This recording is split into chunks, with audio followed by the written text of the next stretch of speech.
Saludos a todos, mi querido amigo Arturo. Resulta que después de que cumplí los 90 años tenía decidido abandonar todas las tareas intelectuales, no tener actividad de este tipo. La coincidencia que después de llevar más de 60 años estudiando la geografía de mi tierra canaria, me trae a hablarles en una televisión que se llama Mi Tierra. Y naturalmente todo el mundo se supone que es Mi Tierra Canaria. Me he pasado toda la vida estudiando la geografía de Canarias. De manera que, aún sin pretenderlo, me creo con toda la vanidad del mundo, de haber sido el que más ha contribuido al nacionalismo, porque todo es nacionalismo, eso sin quererlo, pero porque todo nacionalismo se sustenta en dos bases: población y territorio. Hombre y tierra. Yo me he dedicado al conocimiento de la tierra y a divulgarlo. Y claro, esto es fundamental para todo eso. Pero, aunque mi dedicación es geográfica, resulta que este es un programa de historia. Yo no soy historiador. Pero hay el hecho real es que yo siempre he estado muy influido por lo que se llama geografía cultural, por entender que el presente siempre es producto del pasado. Entonces, para entender claramente el presente, debemos de conocer el pasado. Y además, tuve la suerte de convivir, discutir con aquella generación que se formó alrededor de don Elías Serra, como Leopoldo de la Rosa, Choranesco, Bonet, Juan Álvarez Delgado, que fue incluso profesor, luego compañero mío durante mucho tiempo. Es decir, que pertenezco realmente a esa generación. La verdad es que soy una propina del siglo XX, como dice María Rosa Alonso. O como me dijo un amigo el otro día, Una cosa dice, si tú eres un dinosaurio, digo, ¿qué razón tiene? Soy de otra época. Pero da la casualidad que vitalmente, así como muchas veces se dice, es un hombre recio, es un hombre bien. No, yo al contrario me considero un hombre que mi vida no recia, líquida. Parecerá un disparate, pero líquida, el líquido se adapta al envase, a las circunstancias, a cada momento. Sí, mi vida ha sido tan líquida que siempre me he quejado en cada momento de mi entorno. Y quería hablarle de un personaje que a mí me atrajo mucho, es desconocido, que en realidad ha sido el apóstol de Tenerife, don Alfonso Bolaño. Es un personaje desconocido para la gran mayoría, silenciado. Incluso, fíjense ustedes, una obra magnífica, seria, bien, muy detallada, muy completa, hecha, actualmente vicario por Navarro Artiles, Miguel Ángel, sobre la historia de la diócesis de San Cristóbal de la Laguna, y sin embargo, sí cita la existencia del obispado de Telde antes de la conquista, pero no cita nada de la evangelización de Tenerife. Esto lo aportó Romeo de Arba. Hacía 30 años, la obra de la historia de la conquista de Tenerife, que recoge esto, es de fue publicado en 1971-72 por Cabildo. Ahora, este año han hecho una reedición de esa obra. Sin embargo, los que divulgan los manuales en la casa, nadie se hace eco de este gran personaje. Personaje que fue vicario papal a las órdenes directas del Papa, con jurisdicción en la isla de Tenerife, en Guinea, en la costa de África y de las islas atlánticas no descubiertas por descubrir. O sea, un personaje que adquiere estos poderes, pero a su vez, si es el jefe de la vigilación de la isla, yo me interesé en una cosa que nos recoge Álvarez y que he estado haciendo mucho últimamente. Los textos históricos, situarlos en el espacio, ver la exactitud que existe entre la relación de lo que dice el historiador y el lugar donde se produce, porque en eso hay muchos errores. Yo recuerdo que los antiguos manuales de historia, en las fuentes de la historia siempre exponía la lista de fuentes auxiliares de la historia, ciencias auxiliares de la historia, y ponía la cronología y la geografía como bases del conocimiento histórico. Entonces alguna vez escribí con humor, digo, si fuera verdad que la cronología y la geografía eran las bases fundamentales de la historia, he llegado a la conclusión de que nuestros historiadores eran tuertos. Es decir, no conocían, claro, no tenían alcance, ni había mapas, ni comunicaciones, ni las cosas que hay actualmente. Entonces, es explicable que tengamos muchos errores históricos y mucho desconocimiento sobre esas cosas. Pues,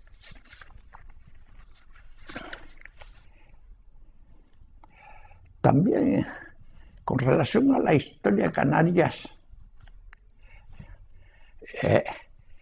ocurre un hecho que tenemos de las Canarias clásicas, las fuentes clásicas, a las del siglo XIV.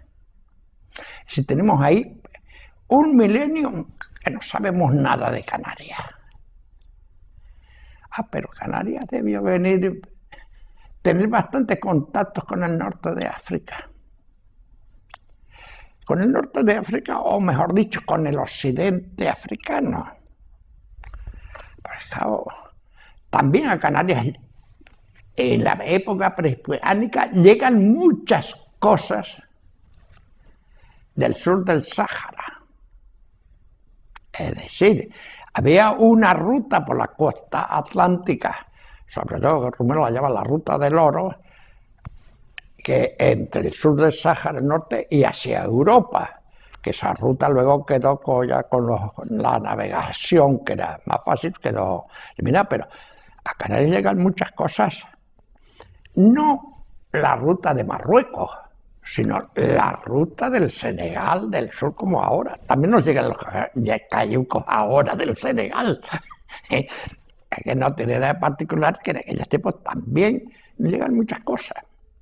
La palabra mensei es senegalesa, no es bereber del norte. Muchas Canarias también dice, hay muchas cosas.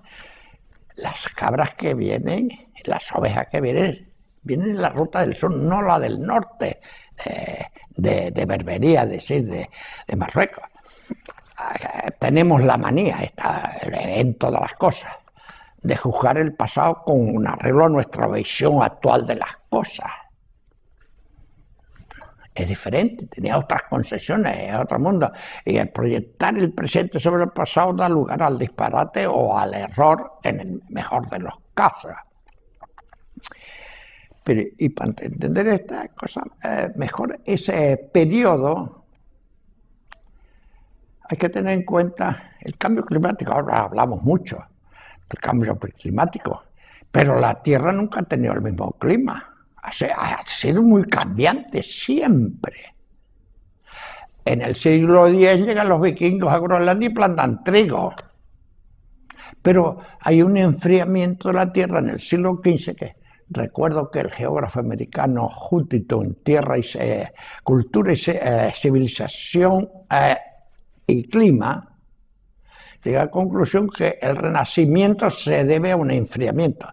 El siglo XV, aquí Canarias, un siglo bastante lluvioso, fresco, y se podían cultivar las copas y abundar las fuentes y las aguas.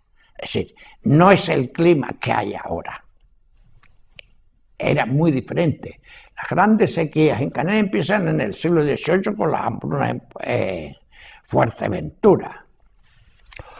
Otra cosa también son la colonización de Canarias. A Canarias vinieron gente de todas partes. No puede diferenciarlo en un solo grupo. Tanto antes de la conquista como después. Venían bastantes musulmanes antes de la conquista, en la Edad Media, ese siglo desconocido. Tan desconocido que recuerdo como anécdota que Manuel Osuna publicó un artículo de un documento de un tal Farrú que fue de aquí a Portugal en el año 1000.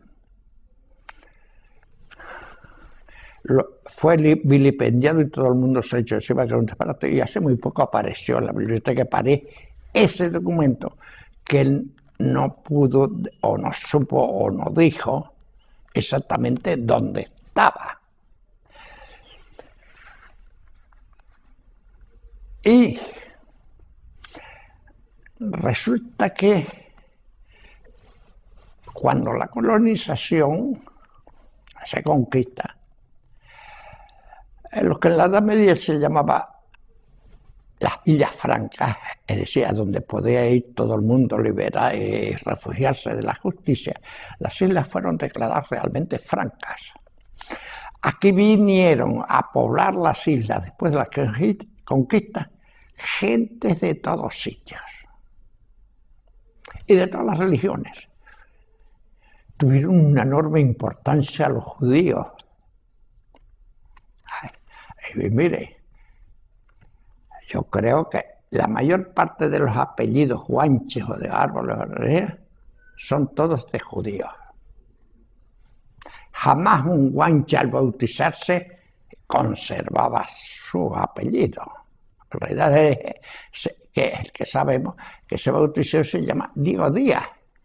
Su hermano se bautizó Juan Delgado. Es decir que eso sí desconocemos, porque es lógico que tomara el apellido del que les bautizaba. En cambio, los judíos, pues ya pasó a disimular su condición, toman apellido, porque en aquella época cada cual se apellidaba como quiera. Nuestro gran hermano Pedro Betancourt, sus padres no eran ninguno de los dos Betancourt. Todos aquellos territorios que no fueran propiedad de algún príncipe cristiano eran del Papa. El Papa era el que disponía de ellos, los asignaba o no. Por eso tenemos que esa primera referencia que tenemos del infante de la Cerda de 1344, cuando Clemente VI lo nombra príncipe de la fe, de la fortuna, y le regala Canarias. Claro, esto fue simplemente sobre el papel, no sobre la realidad. Hay que esperar a 1402 que venga Juan de Betancourt a conquistar Lanzarote y las otras islas. Pero en las islas se da la circunstancia de que era frecuentemente atacada por la piratería y era sacada en busca de esclavos, toda. Pero es donde empieza la acción misional de la Iglesia, que empieza por unos frailes mallorquines que en 1451, ellos compraron 12 esclavos guanches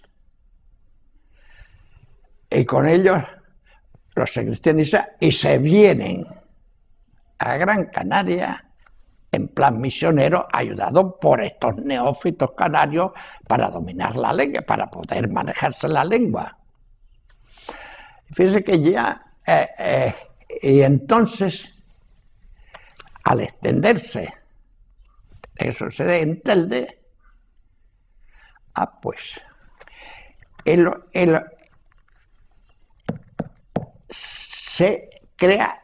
la Iglesia crea el obispado de Telde y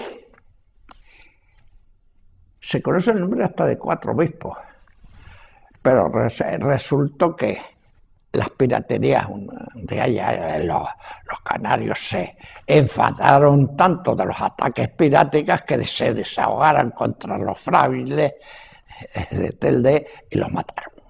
Y así terminó el obispado de Telde. Pero las misiones franciscanas se extienden no solamente por Gran Canaria, sino por Tenerife y La Palma. De La Palma hay muy pocos datos. De Tenerife sí hay más datos. Y precisamente ya en 1462, más tardías, cuando después de eso, en el 1451 se crea el obispado de Telde. En cambio, el del Rubicón se crea en 1405. Es decir, 2 años después se crea el del Rubicón, ya con autoridad sobre Canarias, precisamente el famoso obispo Illescas ya estuvo en Tenerife, hay constancias documentales acordados de esa estancia. Pero donde ya nos aparece más claro la fundación del eremitorio de Tenerife es en una bula de Pío XII de 1462, en que ya favorecía los deseos de Bolaña, que estaba establecido con otros frailes, Balmasúa y otros más, e incluso consiguen que funden estos franciscanos. Tenían 4 conventos, 2 en Sanlúcar de Barrameda, otro en Jerez y otro en Utrera, estos 4 sitios, para formar misioneros para Tenerife. Incluso uno de estos conventos de Sanlúcar, de la Barrameda, todavía en el siglo XVIII lo llamaba el convento de los Canarios. Sí, llevaban canarios para formarse allá y demás. Además, que yo pienso que es seguro que estos franciscanos hicieron una gramática, o sea, esa especie de diccionario para aprender el guanche, para formar a los jóvenes. Si son jóvenes formándose en eso, Paralancheta también lo hizo en Brasil. Sí, eso es lo normal. Y si apareciera algún día una gramática de esta, entonces podríamos empezar a entender algo del guanche. Si apareciera. Pero eso no es fácil. Bolaños tuvo bastantes problemas porque él quiso ser bastante independiente, problemas con su jefe. Además, los franciscanos de entonces, había 2 grupos, los practicantes y los conventuales, que entonces había serie de conflictos de unos y otros, pero fue el Papa Sixto IV, que fue general de los franciscanos, el que consigue, que protege a Bolaños. Sí, ahí no quiero extenderme porque ya me estoy pasando de tiempo en digresiones, pero Bolaños tiene, primero hay una vicaría general, pero tiene la vicaría de Tenerife, Guinea e Islas Atlánticas. Claro, entonces se suponía que existían las islas de Antilia, San Borondón, Brasil, 7 ciudades, etcétera, de esas que se incluyen en esto. E incluso, curiosamente, después de 10 años, con solo 12 años muerto Enrique el Navegante en Portugal, todas esas misiones africanas pasan bajo la autoridad de Alfonso Bolaños, vicario de Tenerife, vicario papal. Hay que tener en cuenta que en Canarias es donde la Iglesia cambia de la idea de cruzada iniciada en el siglo XI, de la ocupación militar y de reunir fondos con indulgencia y demás medios para luchar contra los infieles, que es la idea de cruzada. Ahora, en este momento, en Canarias se comienza la idea para la Iglesia de la actuación misional en sustitución de la idea de cruzada. Y ahí la pugna es una cosa muy interesante de este periodo, ver cómo ese proceso de la propia Iglesia de pasar de la idea de cruzada a la misional, que se asienta en Canarias y luego se traslada a América. Esto producía bastante, las burlas estas producía bastante dinero.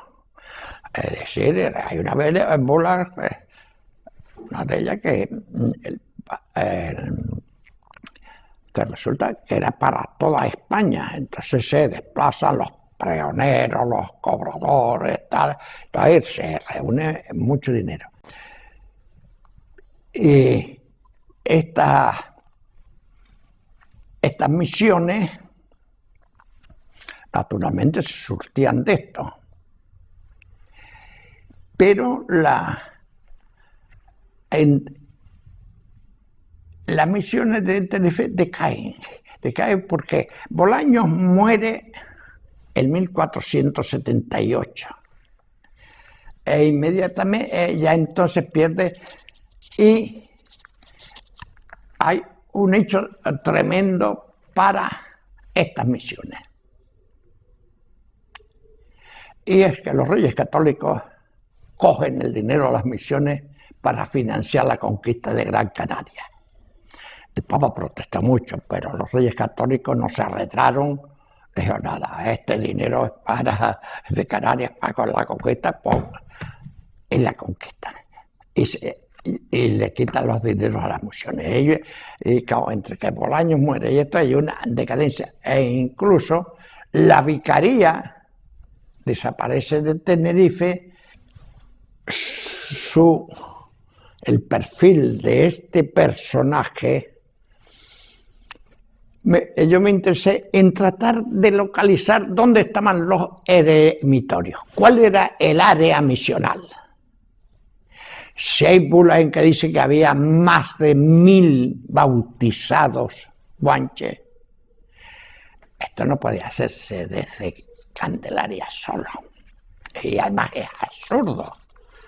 Es absurdo pensar que es para una misión donde hubieran 3 o 4 frailes, media docena, y si hay 4 conventos para suministrar misioneros, tenían que ser muchos. Si quiere hacer la misión, tampoco pueden estar en un solo sitio. Si nuestra tradición solo habla de Candelaria. Que además la Virgen de Candelaria, que le estudió Hernández Pereira, es una virgen que él dató entre 1440 y 1450. Es como curiosidad, corresponde al momento en que la representación de la Virgen hasta esa época se hacía con el niño en el brazo derecho. A partir de esa fecha cambia al izquierdo.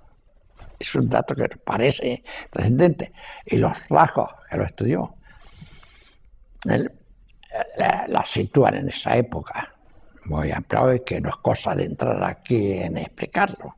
Sí tengo un amigo muy interesado en la lengua guanche, de descifrar los letreros que tenía la antigua Virgen de la Candelaria, las letras, porque indudablemente es una escritura aljamiada. Muchos han tratado de descifrarlo, pero claro, por eso hay que saber guanche. Porque aunque las letras son latinas, el texto es guanche. Y entonces para descifrar eso habría muchas dificultades. Pero yo, al interesarme en este tema, me preocupé sobre todo dónde podían estar los eremitorios, dónde se establecieron los misioneros. Hay una cuestión previa. Solo se puede establecerse en la costa de fácil acceso, donde el tiempo lo permite, las mejores. Toda la costa sur de la isla, el sureste de la isla, es toda el área. No olviden una cosa, los bandos de pases después de la conquista, ¿dónde estaban? Son los del sur, porque son los que están cristianizados. Mire, en 1444, Diego García de Herrera se reúne con los 9 menseyes guanches en Bufadero. Y que levantaron un acta que se conserva, en donde los menseyes le rinden vasallaje a Diego García de Herrera. ¿Y cómo se puede explicar que se reúnan los menseyes en Bufadero? ¿Quién gestionó? ¿Quién anduvo, estableció los contactos correspondientes para que se produjera esa reunión? Eso no es posible entenderlo sin los misioneros, que son los que contactan a través de esos medios de la gente que ya conocía y trataba. Por otro lado, tenían que estar a la orilla del mar, porque esas misiones se mantenían con provisiones, elementos que le vienen de fuera. Mi amigo Rodríguez Mesa me recuerda, un día me dijo que había visto un acuerdo del Cabildo de la Catedral del Jaén comprometiéndose a financiar un barco para aprovisionar a los misioneros. Hay muchas, usted tenía otro dato, más que me facilita muchos datos para citar. Entonces, las misiones tenían que estar en la costa, muy cerca de la costa para suministrarse. Si los misioneros no van a vivir a costa de los juanches que traen para ellos, para mantenerlos, se los van a mencionar, tienen que recibir elementos que además poder regalar o ofertar para demostrar las culturas mejores, es decir, que tenían que estar recibiendo. Y son dineros que conseguía a través de las bulas concedidas por el Papa. Entonces tienen que establecer un montón de lugares. Nuevamente, el lugar de referencia es Candelaria. Más exactamente, sin entrar de cómo llegó la Virgen, es una creencia contraria a la tradición. Yo creo que el lugar de Chinguaro no era el lugar no era la vivienda del rey del Mensei de Weimar. Chinguaro era el eremitorio de Alfonso Bolaño. Y el resto de construcción era, llamamos eremitorio, el lugar de oración, la construcción que hicieron. Yo soy un convencido de que frente a la tradición, lo que cree todo el mundo, es que allí es donde se establecieron. Y cuando decayeron las misiones, cuando estas hacen crisis por todos esos problemas, los pocos frailes que quedaban se llevaron la Virgen a San Blas, se trasladaron a San Blas ante los problemas suscitados de la crisis de las misiones. No voy a insistir, este eremitorio. Hay un eremitorio que incluso Espinosa nos da referencias, no del eremitorio, sino de la luz, de la Virgen de la Luz, de Abona o de Tajao. Hay una referencia del padre Espinosa. Y otra serie de indicios. Indudablemente había uno porque incluso fecha tan temprana, un guanche cristiano ya construyó en 1520 una ermita que luego se quemó, en Abona. Y estaba la Virgen de Abona, que todavía ahora, pues. Pero yo pienso que debía haber dos, que en Tajao también. En lugar de desembarco, hay que tener en cuenta que Madoz en el siglo XVIII decía que por Tajao se hacía mucho contrabando desde Gibraltar. Y los de Tabaibarril, de allí, también me contaron que en la posguerra nuestra también entraba por allí muchas lanchas rápidas con contrabando, después de la guerra civil nuestra. De manera que hay una gran tradición. De manera que los dos sitios, yo pienso, puede ser uno solo. Pero no hay duda, y con la referencia incluso posterior de Espinosa, ahí había un eremitorio que cogía esta otra franja. Los cristianos, ¿por qué se llaman los cristianos? No lo que dice mi amigo Bonet, que un día pues allí en la Real Sociedad de Jueves se encontró el acta de hidalguía de Jorge Grimón, que decía que había desembarcado en el sur en los mogotes de Abona, derrotó a los últimos guanches alzados y que se desembarcó a los cristianos. Es un disparate imponente de Abona. Se llamaba a los cristianos porque allí había un eremitorio cristiano. Y según mi amigo Pedro Las Casas, que hizo una historia de Adeje, planteándonos esto, estudiando el terreno, porque no es solo los papeles, el espacio para ver si lo escrito coincide con la realidad espacial o no. Y está detrás de la montaña de Chayafita, el sitio que se conserva la tradición de llamarlo Corral Grande, como lugar de eso, y los cristianos, porque desde allí evangelizaron. Si, hasta el siglo XIX, aún a comienzos del siglo XIX, los cristianos estaban totalmente despoblados. no había población ninguna. Entonces, los cristianos, allí había otro eremitorio, era otro lugar de penetración, de otro eremitorio de actividad evangélica, misionera. Otro que se venera todavía la tradición de la Virgen de la Encarnación de Adeje, que apareció en una cueva en el Barranco del Agua, cerca de la playa de la Enramada, que se llama, antes se escribía Ramada en los mapas antiguos, da igual. En Ramada o Enramada quería decir que había un cobertizo cubierto de ramas, es decir, como desembarcadero para las mercancías, las cosas, por la protección recogida en el mapa de Torriano y en los posteriores. Sí, Ramada, ahí está el mito de la Virgen de la Encarnación en la cueva donde cerca de la iglesia de San Sebastián, donde se encuentra.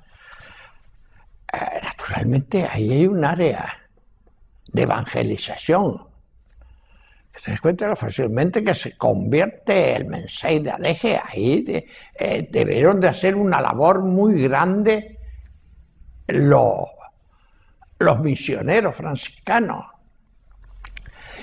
Y luego tenemos la de Añasa o Bufadero. En Añasa, para la zona Naga, había otra. Como explicamos la reunión con los menseyes en 44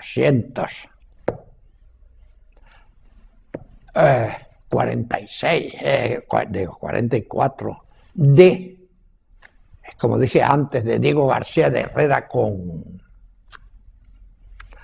los menseyes, sí, en Añasa, que además al año siguiente se construyó en Añasa una torre. Diego García Herrera una torre, duró unos 10 años, en el 75 ya pues en una de estas pugnas de entradas peráticas y de lucha con los aborígenes, pues la derribaron, porque claro, el gran problema que tuvieron los misioneros, no solo los de Tenerife, los de las otras islas, eran las actividades piráticas, la caza de esclavos en las islas. Eso les costó el martirio a los de Telde. Pero los que también están aquí también tenían ese grave problema, porque la caza de esclavos era muy rentable, era muy fácil así llevarla. Vean ustedes, recuerden que en 1351, a mediados del siglo XIV, los mallorquines se traen esclavos para venderlos, pero además el Papa Sixto IV ya prohíbe que se esclavicen a los canarios y hacen las penas y demás contra los piratas, pero en fin, no había manera. Hay en todo esto una potente aire, por eso, de labor de todos estos misioneros, al mando de nuestro apóstol Alfonso Bolaño. Pero, pese a lo que les he contado, la verdad es que seguirá tan olvidado, tan desconocido para todos, para casi todos ser muy excepcionales, los que se fijen o se preocupen o se interesen por esto, porque además, y otra cosa, los mitos pesan mucho más que las realidades anteriores. No me parece mal, es normal, está en la condición humana. El mundo mitológico que rodea a la Virgen de Candelaria y los Guanches Eso está muy por encima de la historia real, que, en fin, también, no solo, aunque pensemos que los ángeles nos envían esas cosas, también Dios nos las puede enviar a través de los hombres. Y los hombres que nos enviaron esas cosas, los pudo haber enviado Dios como ángeles misioneros.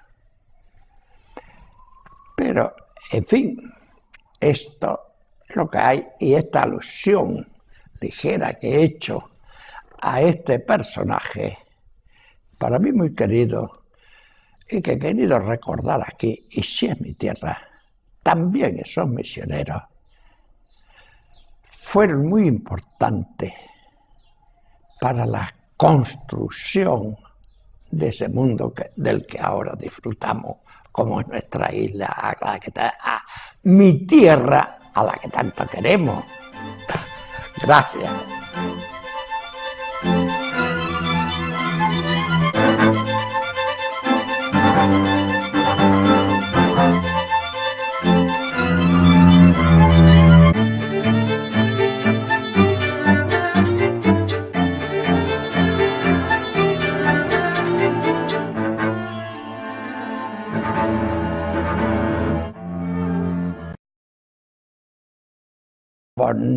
Borné, Juan Álvarez Delgado, que fue incluso profesor, luego compañero mío durante mucho tiempo. Es decir,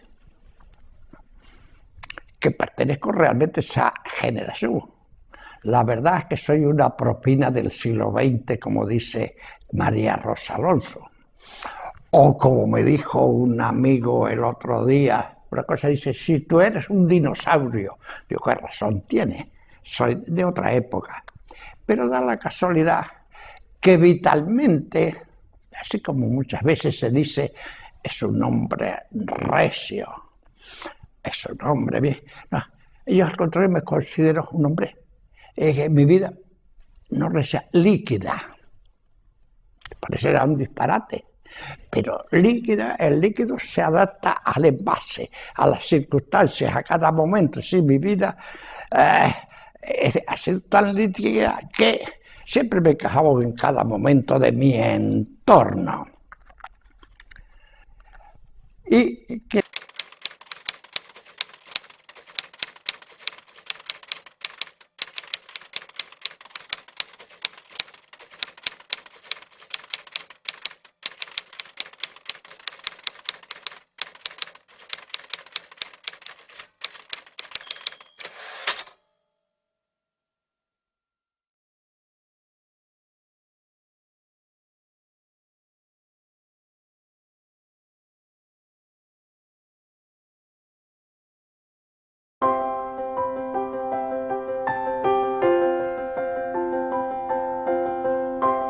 saludos a todos, mi querido amigo Arturo.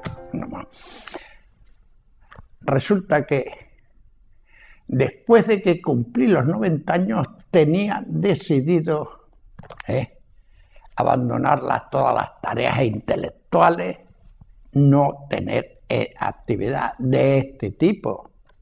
La coincidencia que después de llevar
claro, esto es fundamental para todo eso.